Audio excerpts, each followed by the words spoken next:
Сәлеметсіздер ме, құрметті тыңдармандар? Бүгін біз латынша оқы, латынша жаз бейне дәрістер циклын жалғастырып, сіздердің назарларыңызға қысқарған сөздердің емлесі бойынша дәріс ұсынамыз. Қысқарған сөздердің емлесінде қолданыстағы ережеден ауытқу жоқ. Яғни, қазіргі ережеде олар қалай жазылса, латын әліпбиіндегі ережеде де солай таңбаланатын болады. Алайда ескере кететін бір аздаған ерекшеліктер бар.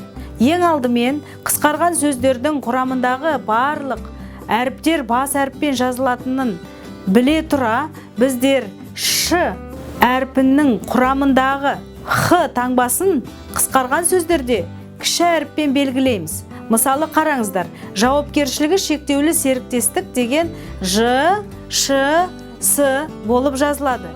Егер осы қысқарған сөздің құрамындағы шыны таңбалап тұрған әріптердің барлығын бас әріппен жазып қойсақ, онда бұл ж, ш, с емес басқа ж, с, х, с деген әріптерден тұратын қысқарған сөз екен деген қате түсінік қалыптасуы мүмкін.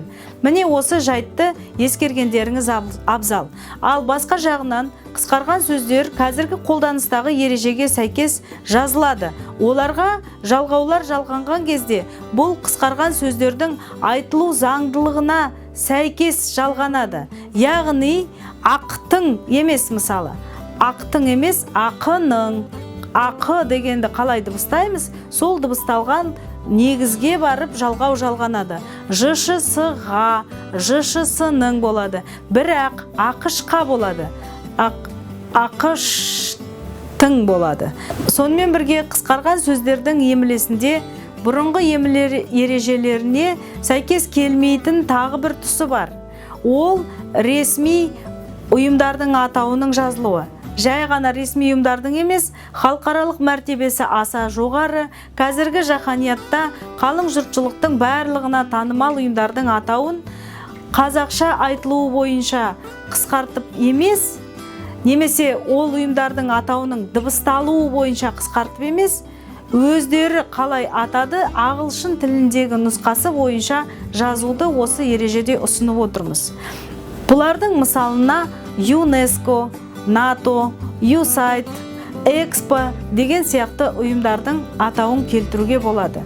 Бұлардың атауы енді ағылшын тілді мәтіндерде қандай тұрпатта болса, қазақ тіліндегі мәтіндерде де сондай тұрпатта жазылады. Сол сияқты қысқарған сөздердің қазақ тілінде тағы бір түрі бар. Ол алғашқы буынды жазып, күрделі атаудың құрамындағы келесі сөздердің басқа әріптерін таңбалау. Мысалы, қаз-у, қаз-о-пу деген сияқты сөздерде алғашқы буынның бірінші дыбысы ғана бас әріппен жазылады да, қалған дыбыстар кіші әріппен жазылады. Ал сөзден қысқарған бөліктері бас әріптермен жазылады. Міне қараңыздар, қазудың қазуға. Бұларға да жалғаулар жалғанған кезде олардың айтылу нұсқасына, айтылуындағы негізіне барып жалғанады. Тағы да бір ескере кететін жайт, қысқарған сөздерді мәтін ішінде тасымалдауға болмайды. Олар тасымалданбай жазылады. Назар қойып тыңдағандарыңызға рахмет.